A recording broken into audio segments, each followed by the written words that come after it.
Perbincangan last minute Jumaat petang ke rasa je nak pergi Kemaran terus on. Racun terus sekali. Check it out. Hello.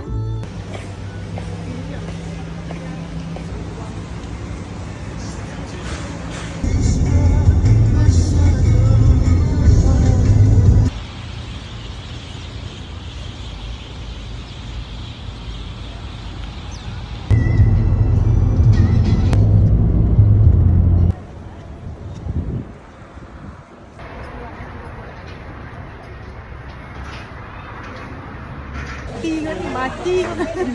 Kacau.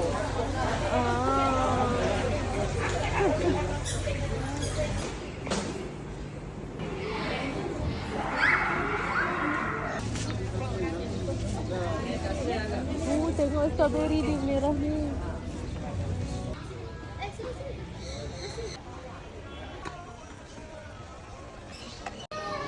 婷姐，我帮你拍一点 video 去。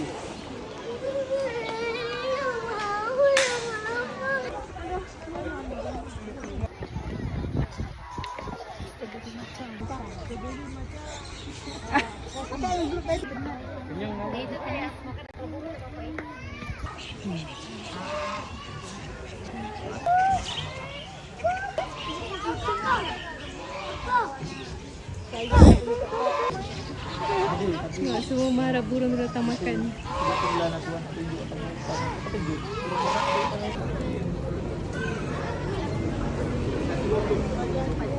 Bawah tu putih ke bukan? Masuk je lah kat putih ni putih. Nampak putih, nampak putih. Bismillahirrahmanirrahim. Menitik baju. Baju. Oh, ha. Kita makan tengah hari, kelaparan. Ini bawa hasil lapar.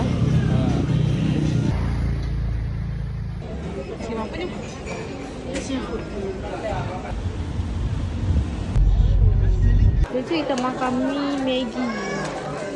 Maggi sedap dimakan begitu saja.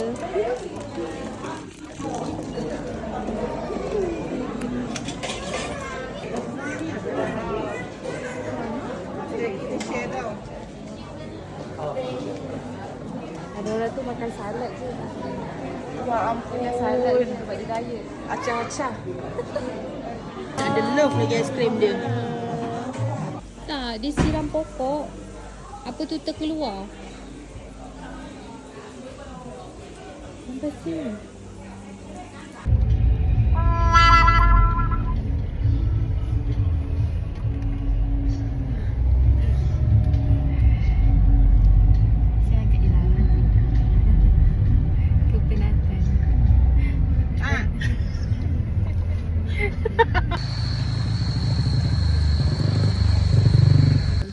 Makan steamboat Kak Ira teringin nak makan steamboat kat Kemaran tu sebab jadi pergi Kemaran.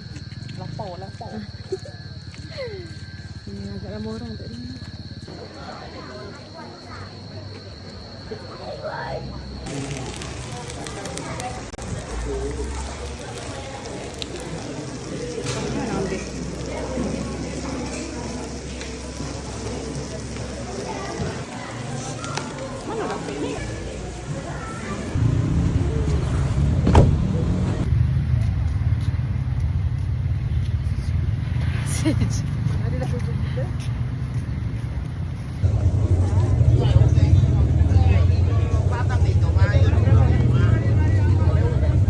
Tinggal cari jagung madu dengan susu.